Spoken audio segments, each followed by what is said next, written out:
Mr. Calkins, do you have a question? I do. Would you like me to return to you? I was waiting for the microphone to turn on, Mr. Chair. I guess I thought I'm not trying to be difficult. I'm trying to.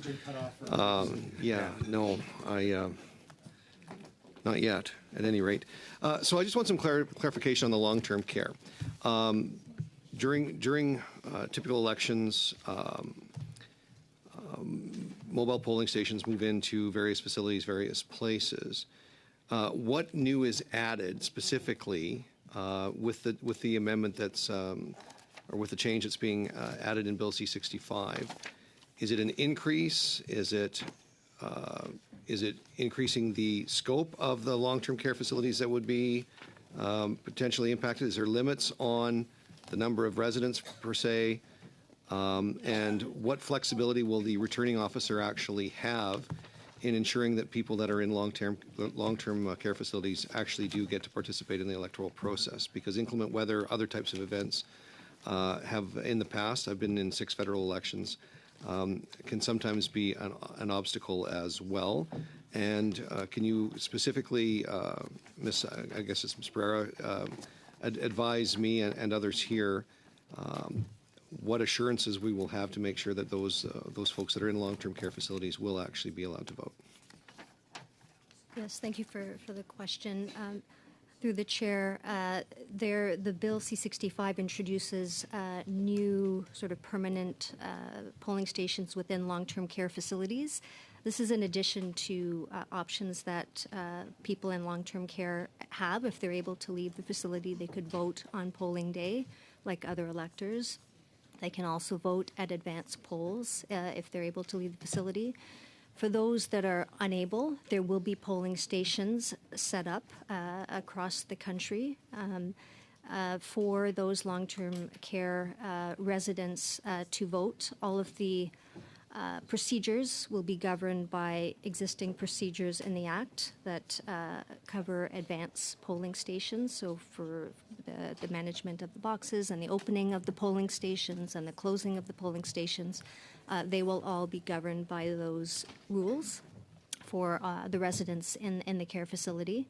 The only change to facilitate voting for those electors is that they will not need to provide their proof of residence if they're a resident in the long-term care facility. They still need to provide their identity, but that will enable long-term care residents to vote because they often don't have that type of proof of residence on hand. It might be with their families or elsewhere. So that will help facilitate the voting in those facilities.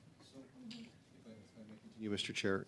I just want to touch back on, I think, one of the things you said in your opening statement. This clause would actually, in some certain circumstances, allow the returning officer to make an actual polling station, like on election day, for everyone to go to a long-term care facility to vote, or is it just for the residents of the long-term care facility? Because I wasn't clear. It sounded to me like long-term care facilities could be community polling stations. They're not being established as community polling stations. They're polling stations for long-term care residents. It's unlikely that... Sorry to interrupt, Ms. Pereira. Can I just ask you to move your microphone closer to you, just to augment the volume a little bit, please? Thank you very much.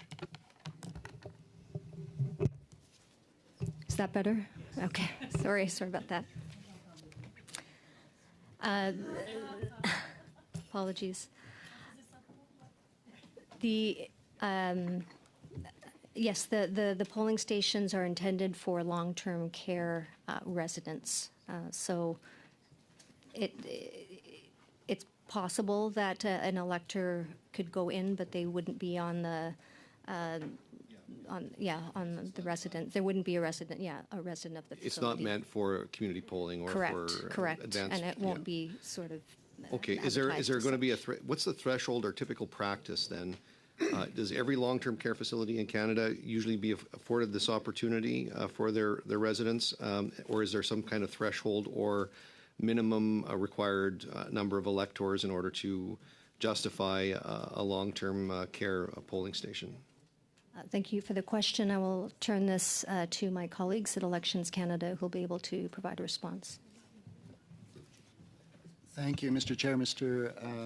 Calkins. So all long-term care facilities are offered a poll, not all accept. There can be rules or reasons why a particular facility does not want to welcome a polling station. For example, during the pandemic, there are obvious reasons why that wasn't feasible. But the offer is there, and it's part of the returning officer's job during the writ period to contact long-term care facilities and make arrangements for polls if they're desired. Do you have any indication or any information about how many long-term care facilities actually refused or did not allow long-term care facility polling stations during the 2021 election? So thank you for your question. Unfortunately, I don't have that number with me, but we have a colleague who has more operational information, so we may be able to get that, and if not, we'll report back to you. I have Mr. Duncan, and then I see Monsieur Berthold, and Mr. Cooper would like to lend his voice as well. Mr. Duncan, the floor is yours. Through you, just getting a clarification, I always like to use specific examples, Stormont, Dundas, South Glengarry, perhaps of a long-term care, the Dundas Manor. Ms. Pereira, you mentioned before that if there's an elector or a resident of long-term care, say the Dundas Manor, that was able to leave and wanted to go and vote by special ballot or at the advance poll, they would be able to go and do that. They would be on the list as part of that. On election day, though, when it comes to the one day, the big day, the only spot they could vote that day would be that at a long-term care home, or would they be able to go over to? And the reason I'm asking that is that we don't have an elector cast a ballot at a long-term care home and go over to, say, the Joel Steele Community Center where there are polls 134, 172, and et cetera. It's one spot on election day that they'll have the opportunity like everyone else. Does that make sense?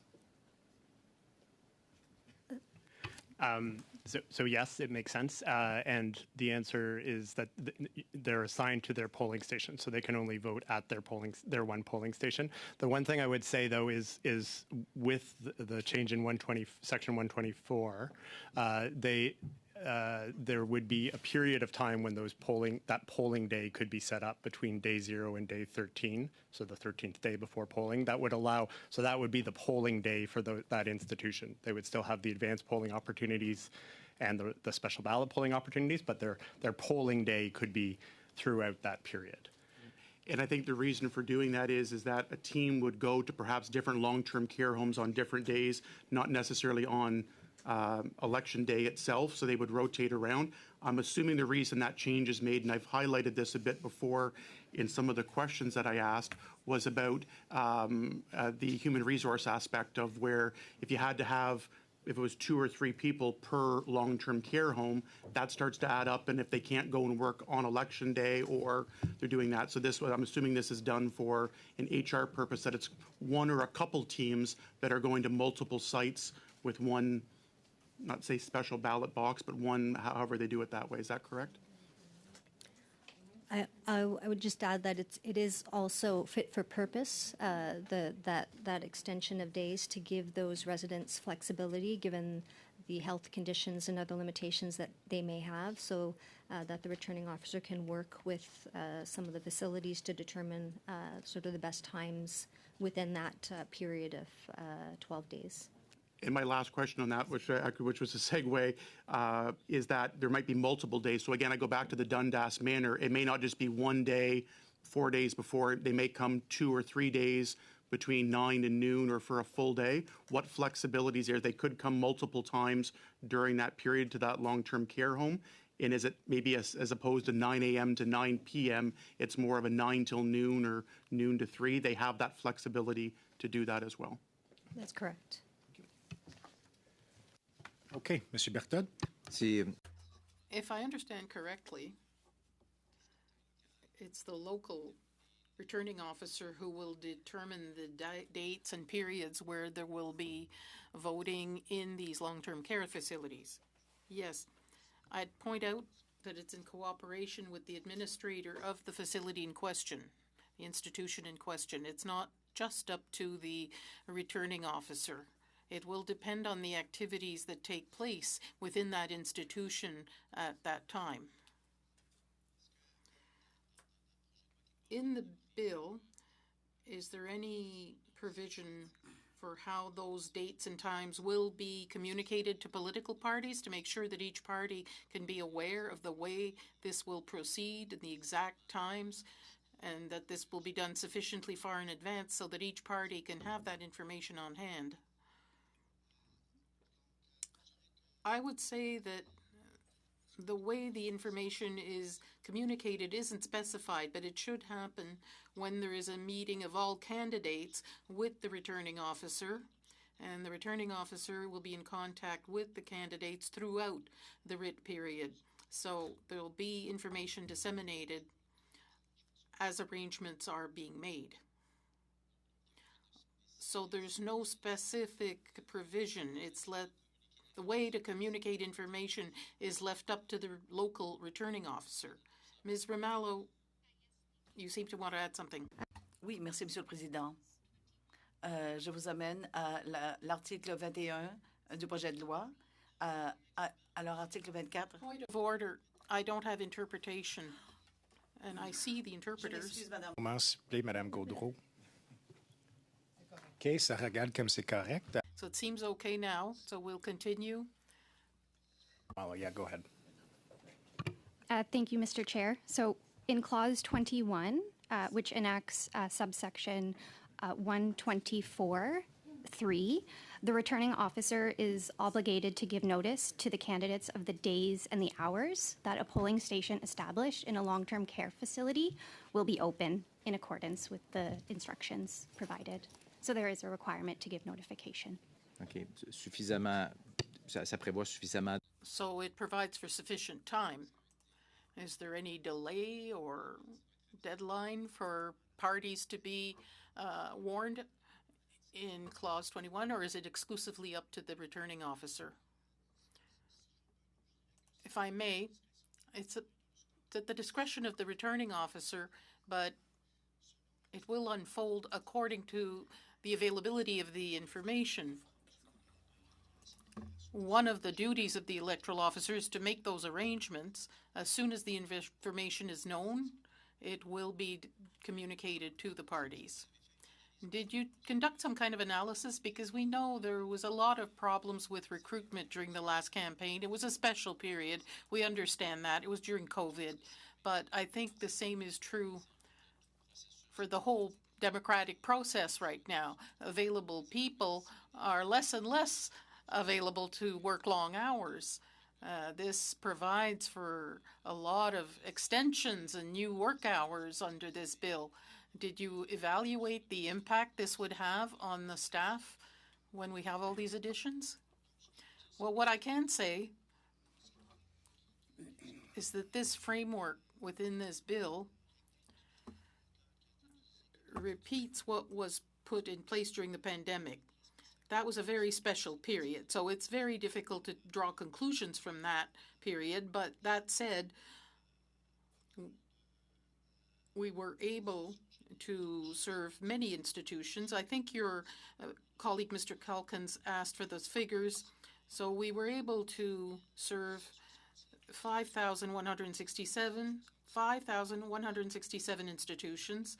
So in response to Mr. Calkins' question, how many did not want to have a polling station? 3.5%. Out of those 5,000 and so on, there were some that were not served because they did not want a polling station in their facility. That's fine. That's for Mr. Calkins. I mixed up two questions here, but I wanted to make sure he had access to the figures.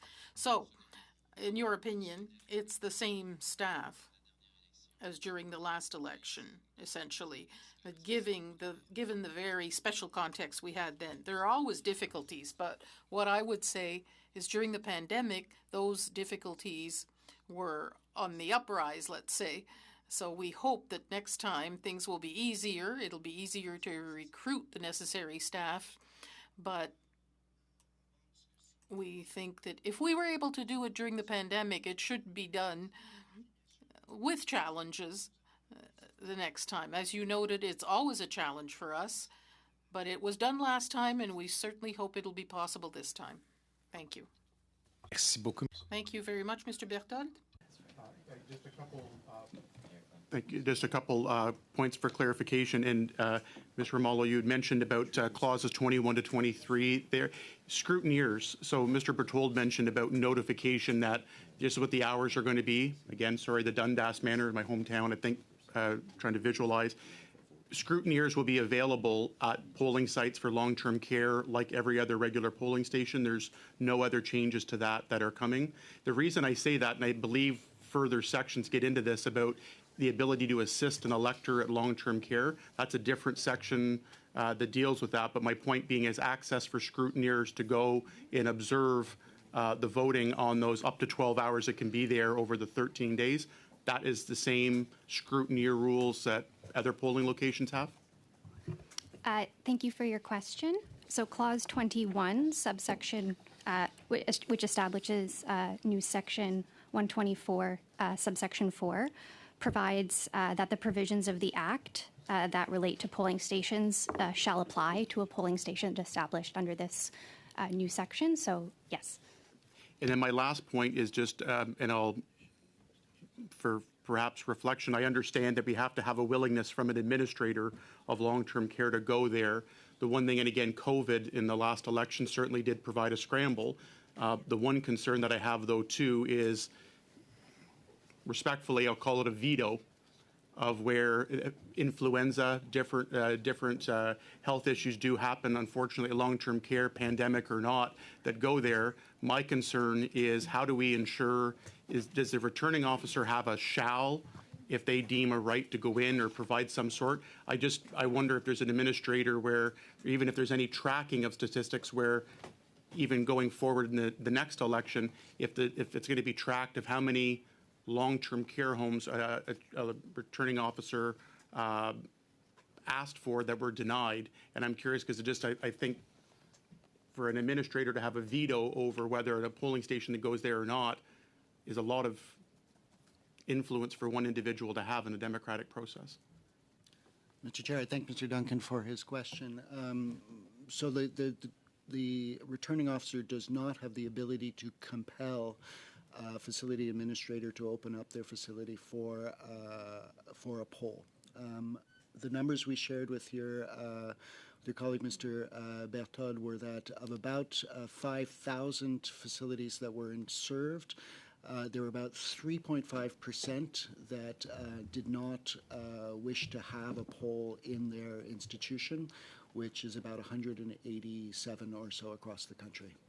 And my last point is perhaps during the process, this is more of an Elections Canada returning officer piece, that in the event during an election being called and if for some reason a long-term care for whatever reason declines, I think it might be worthwhile for local candidates to know that proactively, to say the Dundas Manor decided that they're not doing it because they're undergoing construction. The point being is just to be aware, A, that we have extra work to do to get electors to a different spot, or B, and I'll be respectful in the democratic process and the neutrality, a pressure to say, really, there's no other way that this couldn't work. So that proactive communication, not getting to a final list being posted, and all of a sudden there might be 2 or 3 long-term cares that were under construction. There's something in to provide us ample time for our get out the vote efforts for electors, and to perhaps, I'll again be respectful of my wording, a reconfirmation or a pressure to say, really, there's no other way that this couldn't work. I'll leave that maybe more for a note for Elections Canada. Noted. Thank you very much. Yes. Thank you. Thank you, Mr. Duncan. Mr. Cooper. Thank you very much, Mr. Chair. Thank you to the witnesses. And I want to follow up with some of the questions that were posed to Elections Canada from my colleague, Mr. Berthold. He asked the question about an analysis with respect to staffing at these additional polling stations. I want to I think it's straightforward, but I just want to get it on the record that there were significant staffing challenges during the last election to see that all polling locations were properly staffed. I recognize, again, it was a unique time. We have not had an election like the 2021 election in the midst of a pandemic. I don't believe ever in Canadian history. Hopefully we won't have an election like that again. And of course, it could have been avoided had the Prime Minister not decided to call an election to shut down the former Speaker of the House, the then Speaker of the House, who he was taking to court to block the order of the House to produce all of the documents relating to the massive national security breach at the Winnipeg lab. And I can tell you that I sat on the committee. Point of order. Yes. Sorry, Chair, just checking. We're on clause 2 because I asked that we stick to the relevance, thank you, to the actual clause at hand. Thanks. Merci. I haven't heard, in clause 2, I don't see any reference to a Winnipeg lab. So if the member wants to talk, as long as he likes, I'm happy to listen or ask questions to officials, but it does have to be on the clause. I appreciate your intervention. Unless the officials can tell me that there were or planned to be polling stations held at the laboratory in Winnipeg, I do agree that it's probably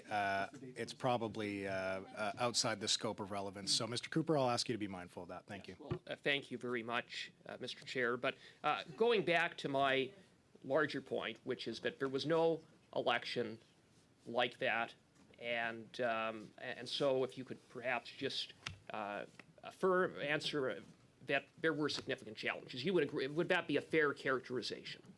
Yes, I can confirm for the record that there were significant challenges in terms of staffing, and there's more information available about that in Elections Canada's statutory report filed directly after the election. Now, if you were to go back to the prior election in 2019, which was not in the midst of a pandemic, the challenges were not the same. Were there challenges in that election with respect to recruitment and retaining people to staff polling stations? Well, it is always a challenge.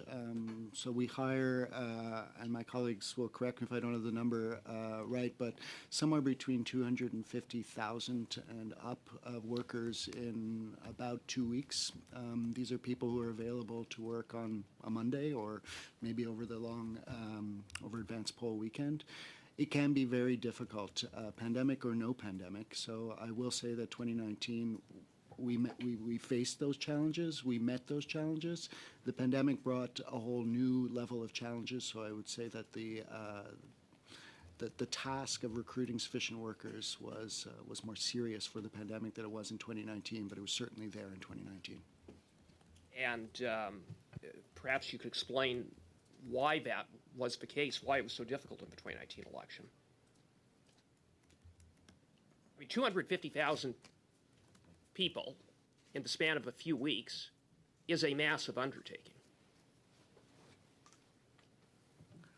I'm not sure I have a complete answer for you, except in terms of what you just mentioned in terms of Monsieur Sampson, sorry, just one moment. I'm seeing some lights blinking. It can sometimes just be quorum, but I just want to verify that members are not needed.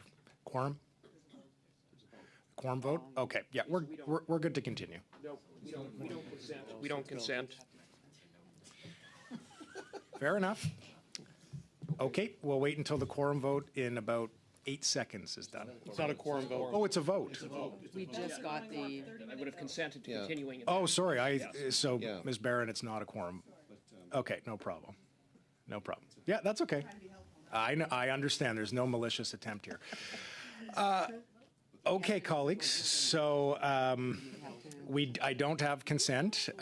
So we will suspend and we will vote. Got some good clips. And just to be very clear, colleagues, 10 minutes following the end of the vote, we are resuming our discussion. Okay, 10 minutes after. Thank you, colleagues. We're suspended.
more than 10 minutes after the results of the vote have been read by the speaker. So we do retain, we had Mr. Cooper that was speaking at the time that we suspended. So Mr. Cooper, the floor Sorry, is yours. Chair? Yes, Ms. O'Connell. I don't want to interrupt Mr. Cooper, so before that, I would just ask, given the interruption with the vote, given that the Conservatives seem to have a lot of questions on clause by clause or clause 2, and I'm very happy for that, I would just ask if you could please look into additional resources, including additional resources up until midnight for future meetings until we can finish clause by clause, and to give everyone the opportunity to ask all of their questions, and then perhaps just report back to what sort of resources we can have as a committee. Thank you. Okay, thanks, Ms. O'Connell. I will confer with the clerk to find the answers to those questions, and I'll report back to the committee. Mr. Cooper, the floor is yours. Thank you very much, Mr. Chair. And going back to where I had left off, I was raising questions about Clause 2 of Bill C-65, which provides for or has implications with respect to polling stations in long-term care facilities during the writ period. And I would make the general observation based upon response that I had received from Mr. Sampson that Elections Canada, and I'll pose it to Elections Canada, but it seems to me that Elections Canada is being asked to do more and more with fewer resources, at least fewer human resources,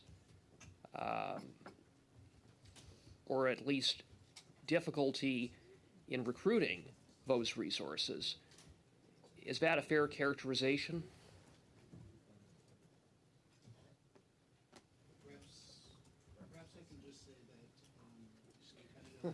Has been successive. Point of order, Mr. Chairman. The microphone is probably too far because it's inaudible. Mr. Sampson, could you please move the microphone a little closer to you, or yourself come closer to the microphone? That would help us. Thank you, Mr. Chairman. Can you hear me now? Can everybody hear? So I think what I was saying was that the Canada Elections Act has been successively amended a number of times over the years, and so the complexity of the electoral system has increased, so that I can, yes, confirm. In terms of challenges of recruiting, we recruit a large number of workers in a very short period of time. The pay is modest, and people need to be available to work on a Monday. So the challenges remain this more or less the same. They're stable challenges that are the same through election to election. So I don't know if that answers your question, but I'm happy to say more if you wish. Yes. If you were to look at this change, how many more, before I even ask what I was just about to ask, which was how many more staff would be required. I'm going to ask you that momentarily. But before I get into that, I want to go back to a question posed by Mr. Berthold, and that was, you may have answered it in full, and if you did, I apologize, but what analysis has been done relative to the experience of COVID and the challenges of meeting staffing requirements with this expansion, what will be an expansion of polling locations across the country? Mr. Chair, I thank Mr. Cooper for his question. I think I would draw Mr. Cooper's attention to the statutory report that Elections Canada produces after every election, where the numbers in terms of recruitment are stated, as well as the challenges described and so on. I'm afraid I don't have an analysis available right now, but we can certainly return to you if that is your wish. But I believe that information is available publicly on the Elections Canada website on a report on the last election. And can you comment now on what additional staffing or resources are going to be required? What is the projection with this change, with this expansion?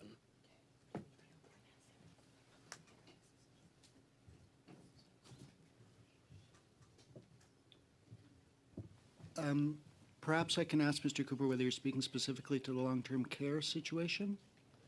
Yes, I'm speaking with respect to long-term care. So I'm afraid we don't have numbers for that right now, and to some extent it depends on the number of long-term care homes that accept to have polling stations in their institutions. We can perhaps get back to you in terms of the numbers of staff that are required to staff long-term care homes. This is the same regime that was used during the pandemic. And so I was able to provide numbers to your colleagues a little bit earlier in the session where we're able to serve about 5,000 long-term care facilities. Typically, and it may differ from long-term care home to long-term care home, but the staff is usually 2 or possibly 3 election workers per poll. We may have to confirm that with you, but so those are the approximate numbers we're looking at, and I hope that answers your question. So you're estimating somewhere in the neighborhood of 15,000 additional staff, and correct? Perhaps what I can do, Mr. Cooper, we have a member of our operational team who is sitting behind us, so I could verify those numbers. She's probably in a better position to do so than I am. If I can just add also, one of the effects of this change will be to expand the polling period from just polling day to the day 13 to day 0, so over a 2-week period. So as Mr. Duncan was pointing out, there will be sort of actually a human resources benefit potentially from this change because the same people could be used over the course of that period. And do you have an estimated cost of this? I do not at this time, but that could be made available. Okay. Well, thank you for that. And in terms of COVID, you indicated that there were approximately 5,000 long-term care facilities that had polling stations. I believe, if my recollection is correct, based upon the report of the Chief Electoral Officer, that I believe in the context of long-term care facilities, there were 4 different options or measures that were taken by Elections Canada, one of which was to have a polling station at the long-term care facility over a 12-hour period on election day, another that provided for a polling location on election day, not on election day, but for a 12-hour period where the facility didn't request or wish that there be a polling station, that there were measures in place to provide for special ballot voting, and there was one other measure that was taken. Am I correct on that? And my recollection of what was in the report of Chief Electoral Officer? Mr. Chair, I'm not sure if I can answer Mr. Cooper's question directly, but what I can say is that electors at long-term care homes had a variety of options allowing them to vote. So they were able to vote at advance polls. They were able to vote with their special ballot. And if the long-term care home where they resided had accepted a polling station, they had that option available as well. So a variation on voting by special ballot is that they could also go to their returning officer's office in their electoral district and vote there using a special ballot, not by mail, but in person. And Of the 5,000, approximately 5,000 long-term care facilities that did request a polling location, how many would that be relative to total long-term care facilities in Canada? What was there? Do you have any idea of ballpark? Was it most long-term care facilities took Elections Canada up on that and made such a request? So, Mr. Cooper, the only numbers I have with me on my thank you to my colleague in the back is that we serve 5,167 facilities. There are 183 that declined, but I'm afraid I do not know with certainty whether that number represents all long-term care facilities in Canada. I can't say that with certainty at this moment, but I do know that the instructions to returning officers is indeed to reach out to the long-term care facilities in their electoral districts. Now, were there any challenges with this or any real problems that were identified, or on the whole, did it work relatively smoothly? I mean, recognizing there's 5,000 plus locations in any election, there's always going to be hiccups, probably in every riding. There are going to be some minor hiccups on election day, but can you speak to the overall experience? I think what I can say was, of course, that was a pandemic election, and long-term care homes were a very special circumstance during that election, and so there were hiccups in the sense that a long-term care home could have a breakout of the illness, for example, of the virus, and whereas they had perhaps indicated that such and such a day, say day 12 was the appropriate day to allow Elections Canada in, plans would change somewhat at the last moment, depending on the number of residents with COVID and the health protocols in place, etc. So I would say that it was quite difficult to administer, but that it worked very well in the end. But it required flexibility on behalf of both administrators and returning officers to work closely together to coordinate and collaborate. But yes, there were need to adapt and to change an approach to respond to circumstances. Thank you for that, and perhaps have certain lessons been learned from the COVID experience moving forward if this were to be implemented? So specifically with respect to the legislative framework for long-term service serving long-term care homes, this was a framework that we felt worked very well, that was recommended by the Chief Electoral Officer in his recommendations report. And so Elections Canada endorses and supports this framework for serving long-term care homes as a very useful, flexible tool, another channel of voting for electors. I don't know if you can comment on this, and if you can't, that's fine. But what was the impact, if any, on turnout at long-term care facilities and having a polling location at the facility? So one thing that the Chief Electoral Officer regularly says with respect to turnout is that it's a very complex thing, and so it's not necessarily possible to speak to how one measure impacts turnout, that it is usually an amalgam of different circumstances that impact turnout, and most of those are outside the control of Elections Canada, so I can't speak to how this measure would have impacted turnout directly. Thank you, and I likely have some additional questions for the witnesses, but I will add my name to the list, and I think some of my other colleagues have questions on this clause. You are correct, Mr. Cooper. I believe they do. Mr. Calkins, the floor is yours. Thank you, Chair. Mr. Cooper did address a number of the questions that I had, but just for clarification, could you give the committee an indication on average how many electors are registered in a long term? We have you're not sure if you've got every long-term care facility identified, but of the 5,000 and some that you reach out to during the election, could you give just the committee, just for my own edification at least, what the average number of registered electors would be at a long-term care facility? This is a bit of a late-breaking answer, but I don't have an average, but it varies from 10 to up to 1,000. Okay.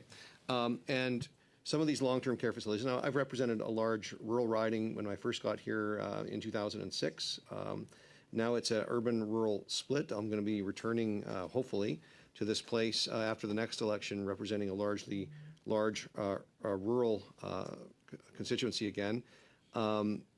The ability for people who are in a long-term care facility to travel, I mean, the reason we go to them is it's easier than having them come to the election, if for lack of a better way of expressing it.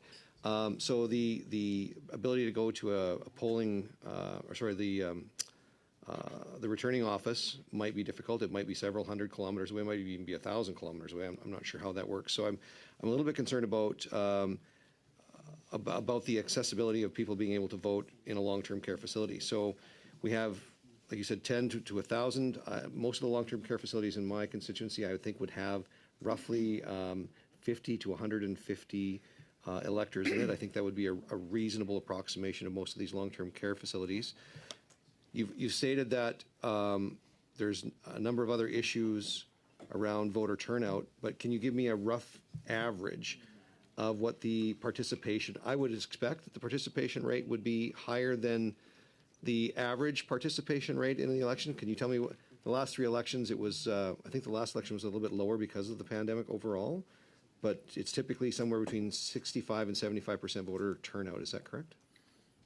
Federal election? I think that is correct. And do the long-term care facilities currently in the last three elections, do they mirror that average, or would they be higher or lower of any significance? My understanding is that they would mirror that average. One thing I think also that may be relevant to your question about this provision is that under the current Act, of course, we can set up mobile polls in long-term care facilities, especially smaller long-term care facilities where they don't go for the full day, but there has to be two or more. So one of the changes in this provision is it will allow us to set those up in a single long-term care facility, which is especially helpful in more rural areas. Yeah, that has been the practice, and appreciate that. The next question I have is, could you give some clarification? You said about 3.5% of the long-term care facilities declined in the last election to have this voting option available to them. Could you let us know, was that a decision made by the actual electors, or would that have been a decision made by whoever's in charge? And a follow-up to that would be, did you receive any complaints from electors in long-term care facilities who may not have had an option to vote in the last election? We would have to check in terms of complaints, but we can get back to you on that. So the decision to host a poll is usually taken by the administrator of the facility. We're not really privy to the governance model, shall we say, within there, so we don't know who makes the decisions, whether if it's part of a chain, whether a regional, say, manager makes it. We don't know that, but typically the returning officer engages directly with the administrator of a facility. Okay, thank you, Chair. I should note just very quickly that even though 3.5% did not have polls in the long-term care homes, the ability to vote by special ballot is nonetheless one that was there and one that we facilitate. Well, but it usually involves the elector going to the returning office, correct? Or applying for a special ballot kit and returning it by mail. Okay. How would that work today? Well, special ballot kits today for the by-election you were referring to in Cloverdale, Langley City. Luck, how are you circumventing the Canada Post issue? So well, I wouldn't say we're circumventing the Canada Post issue, but we have found other ways of making sure that special ballot kits are received, in some cases door by door. We have distributed special ballot kits in the electoral district, and where possible, we have used other courier services to make sure that they are returned to us on time. So we're confident that we've addressed the special ballot issue for that electoral district.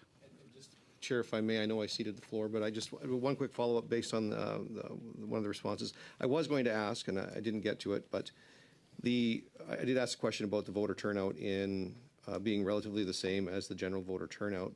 But did anybody do an analysis in the 3.5% of the long-term care facilities that declined the opportunity? Was their voter turnout? Did anybody do an analysis on the voter turnout in those compared to the ones that did accept the polling station? Can I say that? Not that I know Okay. of.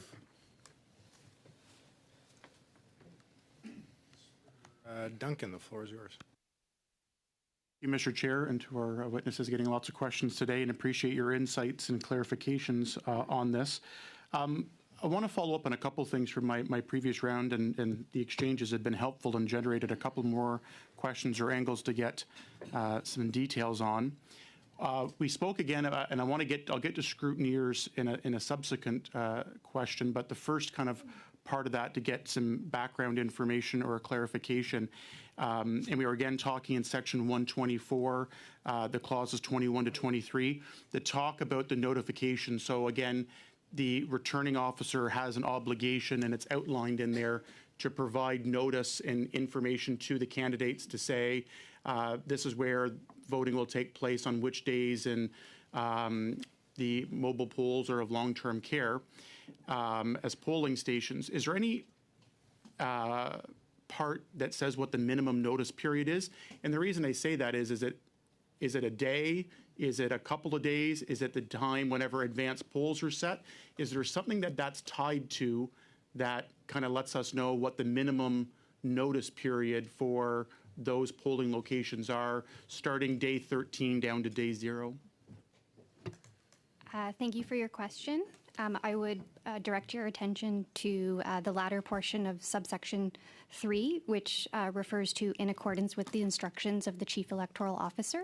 So the expectation would be that level of specificity is provided by the Chief Electoral Officer to the returning officers. Asked to Elections Canada, has there been any idea on there of what that time frame is? And the reason I say this is new in the way that this is going as well. And I'll get into scrutineers as well, and trying where maybe there hasn't been the detail yet thought about this, but flagging this of where has Elections Canada looked through instruction of the CEO, the Chief Electoral Officer, given any idea of what that minimum notification period to candidates would be for the dates, times, and locations of polling stations in long-term care residences? So my understanding, the instructions currently state that on the 24th day before the election, a list is provided, and then subsequently on every single day afterwards, any updates are provided on a daily basis. I think, obviously, one of the most important provisions of the Act is to allow the candidates to have as much notice as possible of where polling places are going or are going to be. So obviously that's emphasized to the returning officers. The only issue I would see with minimum times, and I'm not perfectly familiar with the instructions just on, is that there's always the possibility of a disaster of some sort or something where an immediate change has to happen. And so it would be more on an as soon as possible basis in those circumstances, obviously. And again, common sense would say too, I mean, so the day 24, that would give 11 days notice in theory. And again, outbreak happens, like that's one thing they happen in very often in long-term care. So it is reasonable that 4 days out, an outbreak's declared at, I won't say the Dundas Manor again, I'll say the Woodland Villa in Long Sault and Stormont, Dundas, South Glengarry, that, okay, yes, you might need to delay it later on or come up with subsequent matters. So that is just helpful to know that right now it's on day 24. I wanted to, scrutineers is the other thing to flag, and I will acknowledge that there is later clauses that deal with the assisting of an elector. But the reason the scrutineers and the reason I'm passionate in asking some questions or clarifications and making sure that I's are dotted and T's are crossed on this is the later changes that are proposed, which we will maybe discussing with some debate when that time comes, is the assisting of electors. That is a major change to how an individual may vote, particularly to long-term care. And scrutineers on that process are going to be, I think, important to the integrity of that change. It was already confirmed that scrutineers have the same rules and entitlements is the wrong right word, but rights to participate and observe as they would at a regular polling station. But then the question comes in about, in a long-term care, is it just in the vicinity of polling? And then obviously, part of where I'm going with this is the not wanting the ability to wrongfully or inappropriately influence an elector while assisting them.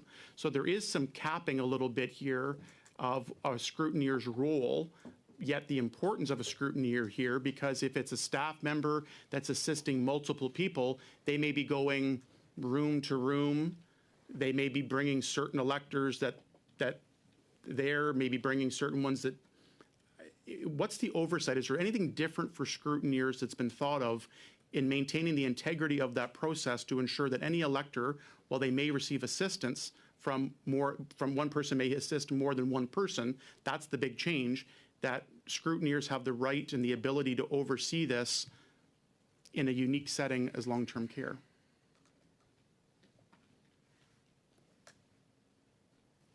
I think it's obviously a very important question, a very important issue, and obviously doesn't only apply in long-term care homes. It can apply anywhere, but obviously particularly acute there. The role of the scrutineer is essentially the same. There were differences during the COVID election, but I don't think there are any particularly different rules for scrutineers. The rules on assistance in this bill, I know that's not the direct question. They don't change too much from what is there now. There is a possibility to assist electors. But in terms of the role of scrutineers, obviously it's something I think that people are aware of, but there's no particular instructions that apply especially to long-term care homes. And in my comments on this are that it may be something for Elections Canada to consider in this new aspect of where one person can assist more than one elector and can help several. So the reason I believe it's important in long-term care, it's literally right in their home, right in the room in the vicinity. And so the interactions that how a person is offered assistance and where, is it where a staff member, a community member, a political party representative could go door to door in a seniors building, but also long-term care, where they could go and say, okay, we're going to help. So the reason it's a bit different to me is that if you were at, again, the Joel Steele Community Center, a regular polling location, yes, that could happen there, but generally an individual would make their way there. But in a long-term care setting, it's a bit, frankly, more of a vulnerable population. The ease is actually easier in a good way, because they're in the elector's home in the building where they reside. They don't even need to leave the building, I'm going to assume, in 99% or more of cases. It's just extra provisions of where we're getting into this. It's not just that assistance when they are crossed off the list, they sign their name, go back to cast the ballot. It may be in long-term care settings where it's more unique. The individuals that are assisting multiple people, where they start, where they engage with an elector, bring them down, cast the ballot, and so forth. I think there's some, I don't have the perfect part. I think there's just more than your average regular polling location where this could be prone to abuse, frankly. I'll just add, and I'll turn it to my colleague. The other element that's not changing if an elector requests assistance is the requirement that they make a solemn declaration that they will not influence that vote in any way or share that vote publicly. So that is also an integrity measure that remains for any elector who requests that assistance from whom they wish to have them help them. My last part, if I could, just on scrutineers for now, is the data collection and statistics, either confirming a problem, debunking a myth, a need for further clarification or looking into it, is the keeping of statistics. Now that this may be offered or is proposed currently as is there, when somebody signs and does the attestation, the word you use there, for remaining neutral and not influencing, are you keeping, or have the ability of keeping track of not only how many were signed, but for an example, if I went into the Dundas Manor, the Woodland Villa, and helped 45 people vote, are you keeping statistics in any way to see how well this was used or not used? Or, wait a minute, we had one, is there any sort of data collection? I know you have to be very macro level, but just wondering, on average, X number of people signed, X number, this person helped, or the average person in long-term care helped 14 people or 2 people vote. Is there any way or data collection you're looking at keeping on this, confirming there's a problem, debunking a myth, or maybe need for further change? Perhaps what I can say is that we have the documents in the sense that a solemn declaration is made and the document comes back to Elections Canada. I'm afraid we don't have statistics for you available, but we do indeed have the documents available. Thank you. My next couple of questions is regarding outbreaks. The reality is that I hope we don't have a pandemic level election or pandemic level experience overall, no matter what, let alone around an election. But as I mentioned before and several others, outbreak is very common at long-term care facilities, particularly depending on the timing of the year, but is a real and a continuing concern, always will be. So I think the pandemic taught us a lot of things from an elections perspective that could help ensure access to voting. My question would be is when we get back to a denial or a decline because a facility is an outbreak, is there any measures Elections Canada is going to be taking to provide a reassurance to a long-term care administrator? And I'll give you an example. If a facility is in lockdown, you would not be having a voting station like this where you're going up, but plexiglass, like with things that were common during the pandemic, where you would say, we understand, sorry to hear that you're an outbreak, but even now, newer buildings have certain sections and they're isolated by section so residents aren't crossing over, where taking temperatures of employees going in that was done before, masking or providing plexiglass or extra things that you can do to give the distance or separation from an elector and a poll worker. So as opposed to it being a hard no, we're an outbreak, we're 4 days out, sorry, we have to cancel the poll at this long-term care, have you thought of providing proactively, not only whenever they request and grant, but if all of a sudden it goes into outbreak, say, look, in the event this happens, we believe we have a protocol that could safely allow those to vote, working with their health and safety protocols, but having some best practices at Elections Canada. So as you say, outbreaks obviously are part of what happens. In those circumstances, our returning officers are working with the administrators, and as my colleague said earlier, the administrator ultimately is the one who decides. But there are various activities we can take, including having the facility staff work as the election workers. We can also work with the facility to coordinate special ballot rules in many cases to help facilitate voting by mail, which can be done in a faster way than just voting by mail. We can obviously pick up the ballots. So there are protocols we have a certain amount of PPE that we can work with the administrator, and as you say, there might be circumstances such as the setup where we can work with the administrator and find a way that can deal with their concerns. But if ultimately their concerns can't be solved, then that is their choice, and we work with them through help with special ballots. Noted, and the reason I just say that is having that proactively, because it's going to happen. 5,000 locations, regardless of the time of the year, it's going to be a legitimate concern and an issue that happens. The line I probably overuse, how do you get to yes in terms of making sure that more places, even though outbreak does happen, the health and safety of the staff and residents is paramount, but so's having an ease of a democratic process. So I think just proactively having that policy in place to say, look, here's some protocols we are developing, some extra measures, procurement. that the returning office may just proactively have in the event of something that's happening. Again, the plexiglass shields, masking, having that stuff available, particularly in long-term care settings, might just be something that gets more people to yes at the end of the day that way. Mr. Chair, the last question that I do have, just for now, is on list revision. Could you just provide a clarification again when an administrator may provide a list of residents currently residing at the polling site? Can you just talk about how those changes are made to the electors list of people being added, those being removed, and what that process is? Mr. Chair, I thank Mr. Duncan for his question. So you're asking about the list provided by the facility administrator to the returning officer. So we have a list, an electors list right now. We get one every few months from Elections Canada, but during the writ period, my understanding is the returning officer goes and says, can you provide us an updated list?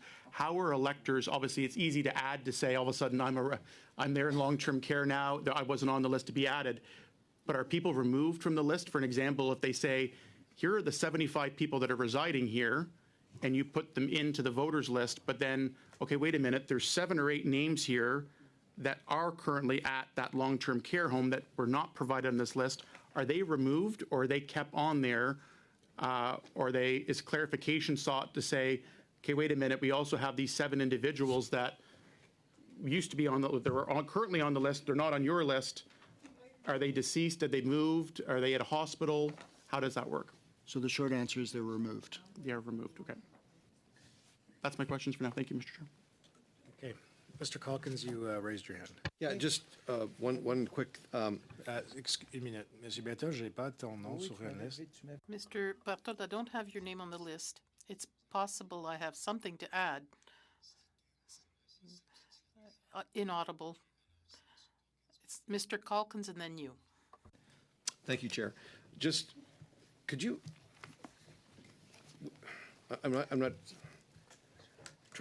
expressing any frustration with your answer, but given the fact that we're in the context of current by-election, and I don't know what the context of the strike is, or the Canada Post situation, Elections Canada has relied tremendously on Canada Post to be able to deliver not only special ballots, but mail-in ballots from all manner of receiving ballots. You said you had other manners of finding a way to resolve the fact that you no longer have the use of Canada Post. Could you be, just for my benefit, just a little more specific? Because doing this in a by-election is one thing, when all you have is one. I'd be curious to see how that would manifest itself if this indeed, if there was a Canada Post strike that manifested itself during a general election. I think it's dangerous to say how this would manifest itself in a general election, because it's a very different matter to administer a by-election and a general election, both with respect to, shall we say, the geography, but also the number of electors participating. So there are 2 areas that are a challenge for Elections Canada that have arisen because of the postal strike. There is the issue of mail-in ballots. And that is being addressed through other courier services and by direct delivery and direct pickup. The other issue is voter information cards.